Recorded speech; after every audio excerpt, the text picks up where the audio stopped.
नमस्कार and welcome back. Jaishankar जी ने एक वर्ड यूज किया था, दलाल कंट्री, यानी कि पाकिस्तान को दल्ला बोला था और वही हुआ। कल पाकिस्तान ने अपने आप को प्रूव कर दिया कि वो परमानेंट एक दल्ले हैं।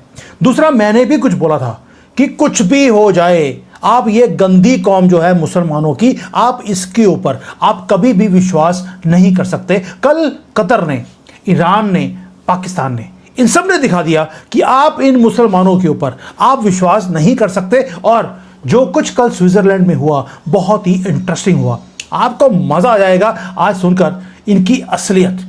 पहले बात करते हैं जो मैंने बोला था कि मुसलमान कुछ भी कर ले, आप उन पे विश्वास नहीं कर सकते, ये इतनी गंदी कौम है। अब मैंने जो बोलना शुरू किया था, अब पूरी दुनिया इसके ऊपर बोल रही है ओपनली, पूरा सोशल मीडिया भरा हुआ है ये कितने गंदे लोग हैं। कल क्लोज रूम के अंदर स्विट्जरलैंड के अंदर एक मीटिंग हुई जहां पर एक हाथ को एक्सटेंड किया गया हाथ मिलाने के लिए। दूसरी तरफ से कैलकुलेटेड साइलेंस था, उन्होंने हाथ मिलाने से मना कर दिया। बट ये एक छोटी बहुत बात नहीं है। और क्यों बोल रहा हूं? क्योंकि जिस बंदे ने हाथ मिलाने से मना किया वो कतर का रिप्रेजेंटेटिव था। वो आया वहां पर पीस टॉक्स करने के लिए, वार्मली, बड़े आराम से वो पाकिस्तान के मिनिस्टर्स के साथ, क्योंकि मुसलमान के साथ मिल सकता है तो गले मिलकर चूमियां चामियां चाटियां इन्होंने करनी शुरू कर दी। लेकिन जैसे ही जेडी वैंस ने अपना हाथ आगे बढ़ाया, उसके हाथ को मिलाने से मना कर दिया गया। लेकिन दोस्तों, ये तो हो गया कतर की तरफ से, बाद में बताऊंगा कि धोखा क्यों दिया है। उसके बाद आते हैं कुछ मिनटों के बाद ईरान की डेलीगेशन, वो भी आती है कमरे में। वो आकर पाकिस्तान के, कतर के जितने मिनिस्टर्स हैं उनको वही चूमा चाटी करना शुरू कर देते हैं, गले मिलते हैं और वहां पर खड़े होकर मीटिंग करने से पहले वॉकआउट कर जाते हैं, यानी कि अपने मुसलमानों को, बरादर मुल्क के लोगों को मिले और बाहर चले गए। उन्होंने मना कर दिया कि वो मीटिंग करेंगे ही नहीं।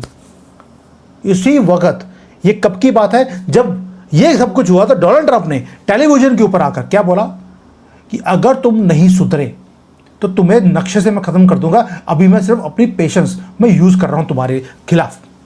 साथ में बोल दिया कि हिजबुल्ला अगर ऐसे ही अटैक करता रहा तो मैं हिजबुल्ला को भी छोड़ने वाला नहीं हूं। मीडिया ने क्या बोला? मीडिया ने बोला डिप्लोमेटिक ब्रेकडाउन हो चुका है। Completely wrong. ये ब्रेकडाउन नहीं था दोस्तों, ये परफेक्टली कोरियोग्राफ्ड एक एम्बुश था जो मुसलमानों ने सबने मिलकर ये काम किया। टिपिकल मुसलमान स्टाइल की एरोगेंस। मैं एरोगेंस क्यों बोल रहा हूं, आप सोच के देखिए। रियल मिस्ट्री क्या है स्विट्जरलैंड के अंदर? वो ये नहीं है कि पाकिस्तान डेस्परेट है, वहां पे भीख मांगने के लिए पहुंच गया दल्लों की तरह, नहीं। वो है ईरान का एरोगेंस। अगर आप देखेंगे कि Iran should be begging for this deal, for the peace deal, उसका अगर डाटा देखें पिछले 110 दिन के कॉन्फ्लिक्ट का, ईरान के साथ हुआ क्या? टॉप लीडरशिप मारी गई।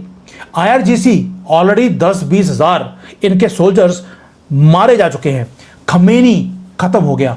टॉप लीडरशिप में जो जितना फर्स्ट लेयर, सेकंड लेयर जो इनकी गवर्नमेंट के हैं वो मारे जा चुके हैं।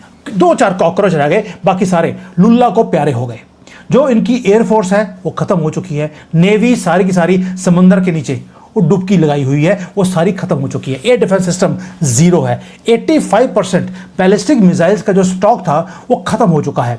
ड्रोन की फैसिलिटीज है जहां पे ये मैन्युफैक्चर करते थे, फैक्ट्रीज जहां पर बैलिस्टिक मिसाइल्स की फैक्ट्रीज थी, वो सारा का सारा तबाह कर दिया गया है। कुछ भी नहीं रहा उनके पास। लेकिन स्विट्जरलैंड में पहुंचे, ऐसे एक्ट कर रहे हैं जैसे कि युद्ध को यही जीते हों। क्यों? क्योंकि मुसलमान की एक बहुत बड़ी प्रॉब्लम है। उनकी एक गंदी किताब है जो उनको बताती है कि आप कभी भी युद्ध हार नहीं सकते क्योंकि लुल्ला आपको प्रोटेक्ट कर रहा है। दोस्तों, ये क्लेम जो करें कि हम लॉस कर गए, हम युद्ध को लूज कर लिया, उससे होगा क्या? इनकी बुक जो है वो प्रूव होती है वो गलत है। इसलिए इनको क्लेम करना पड़ता है पिछले 1400 सालों से कि हर युद्ध यही जीते हैं। चलिए, मैं तो कहता हूं कि जो इनका क्लेम है, हमें सबको प्रार्थना करनी चाहिए महादेव के साथ कि ये ऐसे युद्ध हर रोज जीते जैसे ईरान जीता है इस बार, ताकि ये जो वायरस है, ये कौम, ये खत्म तो होगी। हर रोज ये इनको युद्ध जिताना चाहिए। ये तो हो गया एक तरफ। अब आते हैं जयशंकर जी के ऊपर। उन्होंने क्या बोला भाई? जयशंकर जी ने एक ही बात बोला था कि ये कंट्री क्या है, ये सिर्फ टेबल के ऊपर आती है दल्ला बनकर।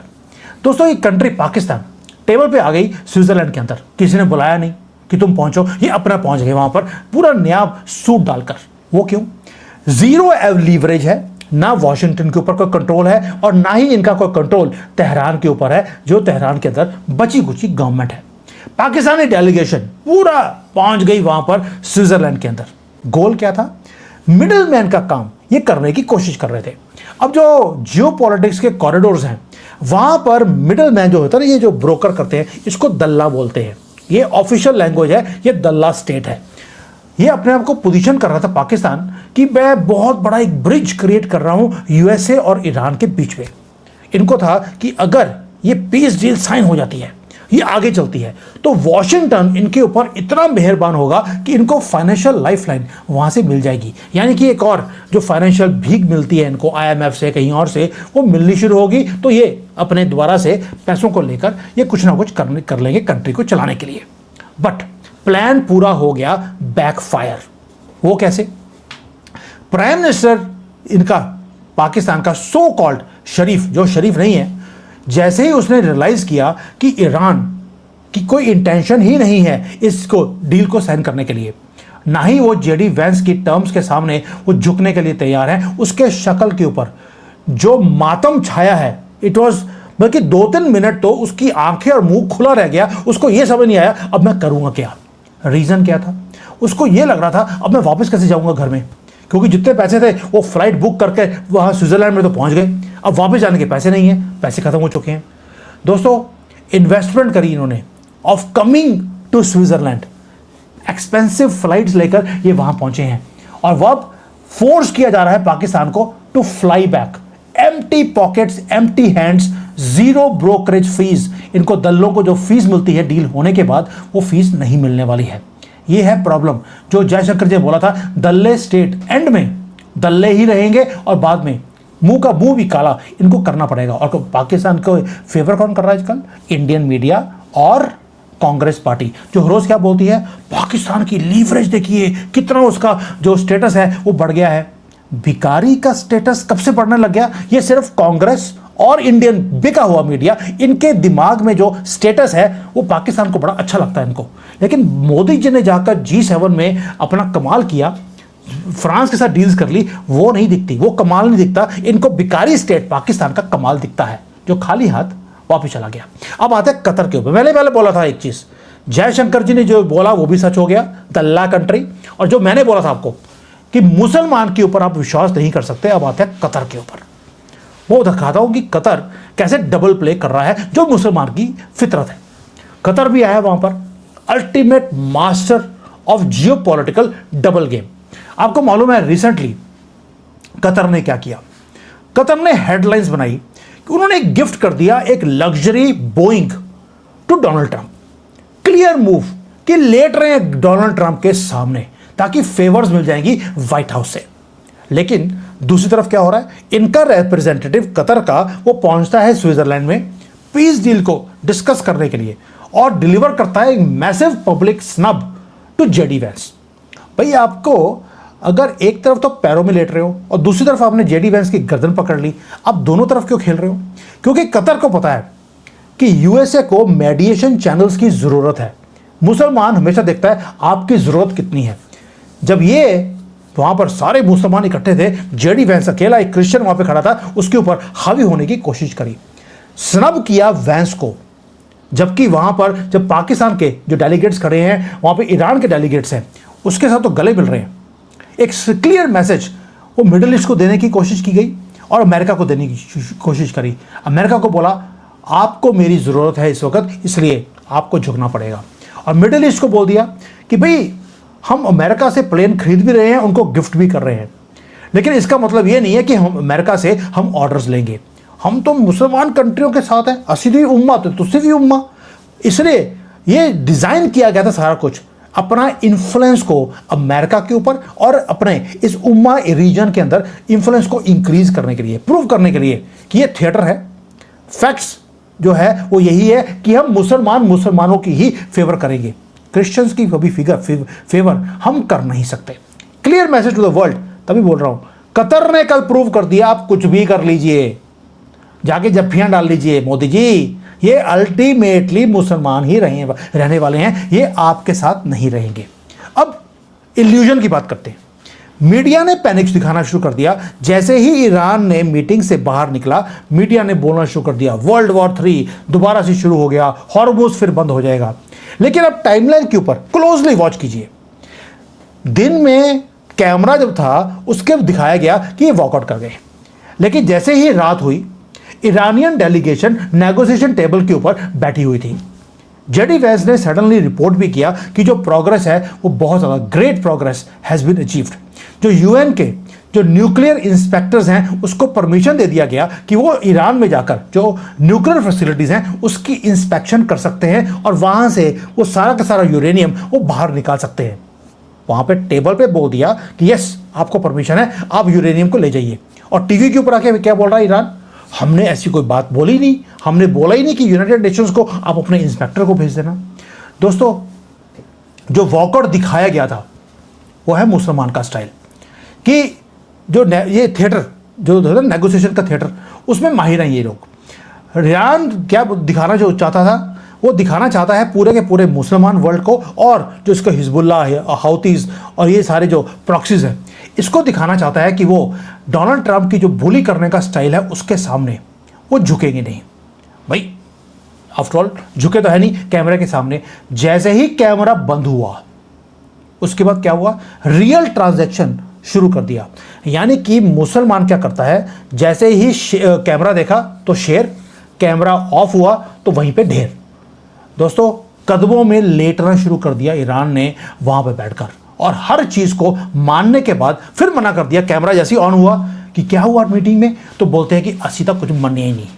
ये टिपिकल स्टाइल है। जैसे ऑपरेशन सिंदूर में आपने देखा पाकिस्तान को कैमरे के ऊपर क्या बोल रहे हैं, हमने भारत के हमने 60 राफेल गिरवा दिए। ओ भाई 23-26 है हमारे पास, आपने 60 गिरवा दिए, यानी कि जीत गए ये लोग। लेकिन 60 बार 3 दिन में इन्होंने यूएसए को अप्रोच किया कि प्लीज़ हमारा वॉर रुकवा दीजिए, मोदी जी को बोलो और हमारी ठुकाई ना करें। यही हाल ईरान का भी कल दिखा। मैं पहले बोल रहा हूँ, जो जयशंकर जी ने बोला और जो मैंने बोला, दोनों बातें कल प्रूव हो गई। अब आते हैं ईरान डिमांड क्या कर रहा है। ईरान की एक डिमांड है कि अगर आपको ये टॉक्स को रिज्यूम करना है, पहले आप इजराइल को बोलिए वो लेबनान के ऊपर वो अटैक करना बंद कर दे। बड़ा इंटरेस्टिंग है कि ईरान बोल क्या रहा है।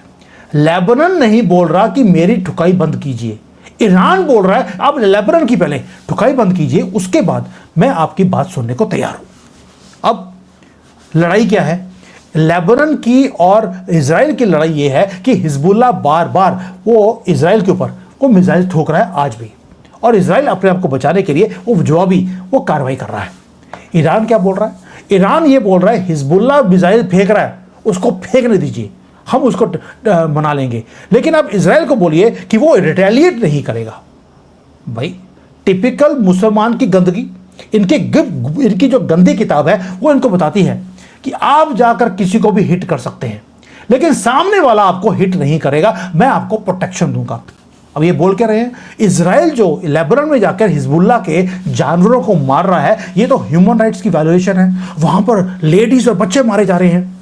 लेकिन हिजबुल्लाह जो अटैक कर रहा है इजराइल के अंदर, वहां पे जब दिखाया जाता है कि लेडीज और बच्चे मारे जा रहे हैं, तो हंसना शुरू कर देते हैं टीवी के ऊपर आकर।